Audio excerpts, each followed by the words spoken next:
Welcome in all my history and sports buffs out there. Listen up. A new documentary on the History Channel is putting a spotlight on Native American Olympic gold medalist Jim Thorpe. Lit by Lightning will explore the life and legacy of the legendary Olympian and one of the greatest all-around athletes of all time, and what it means to be an American through the pivotal intersection of identity and sport. Joining us now to tell us more about the award-winning director and executive producer behind this new documentary is Chris Eyre. Good morning, Chris. How you doing today? Good morning. Great to see you. Oh my goodness, we're great to have you and talk about such an exciting documentary. Please tell us how you got involved with the documentary. Well, it is exciting. It's called Jim Thorpe Lit by Lightning. It comes on Monday, July 7th at 8 o'clock on the East Coast. And it's a story that I've always wanted to tell. I think as long as I can remember, I heard the name Jim Thorpe. And years later, I would discover as a Native American, he's a Native American. Yes. And I said to myself, oh my gosh, this is a movie, a story that I have to tell. And lo and behold, last year or so, Uninterrupted, LeBron James and Maverick Carter's company and History Channel approached me and said, would I like to be involved? And I said, where do I sign up? Yes, I love it. A love of my life, and I'm so proud to be associated with them and tell the tale for audiences. Definitely, and I can feel your passion from here. I'm so happy for you that you got the opportunity to participate in this documentary in the way that you did. But why do you feel like others should also learn more about him and what he did? Jim Thorpe is the greatest athlete ever and one of the greatest Americans that ever lived.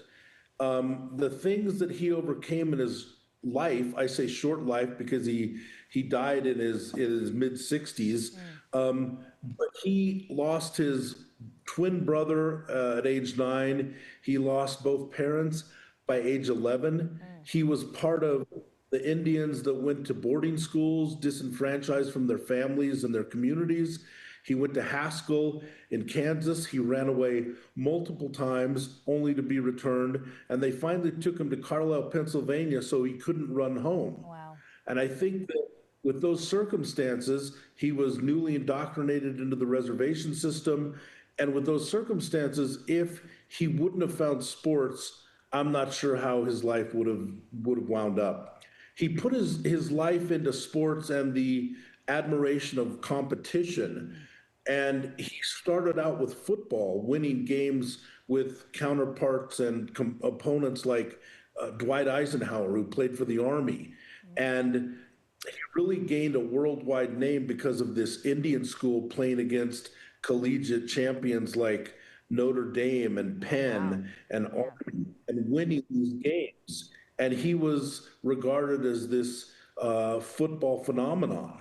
And so by the time he enters the 1912 Olympics and he wins gold medals in the pentathlon and the decathlon at the same Olympics, and the King of Sweden names him the greatest athlete in the world. Wow. And he says, he was the very first celebrity athlete. Oh, wow. And then he played professional baseball. He went on to be a champion ballroom dancer. He played some basketball. Oh my gosh. But the first president of what would become the NFL in Canton, Ohio, he won 9 championships for the Canton Bulldogs as a professional football player. And so his story is one of inspiration and that all Americans should know. Absolutely. I mean, talk about the All-American. I mean, oh my gosh, he is a jack of all trades, can do anything, and obviously dominated in those sports. You've talked so much. Was there anything new that you perhaps learned while doing this documentary? I think the new thing that I learned and I dwelled upon quite a bit was not only how do you tell this scope of story in 2 hours and his epic life. He was in 100 movies. He's in the movie King Kong in the 30s. But I think the thing that I learned about him was the greatest Americans are probably the ones that work hard, put one foot in front of the other, and have the humility of doing good by others. That is Jim such a valuable Thorpe lesson.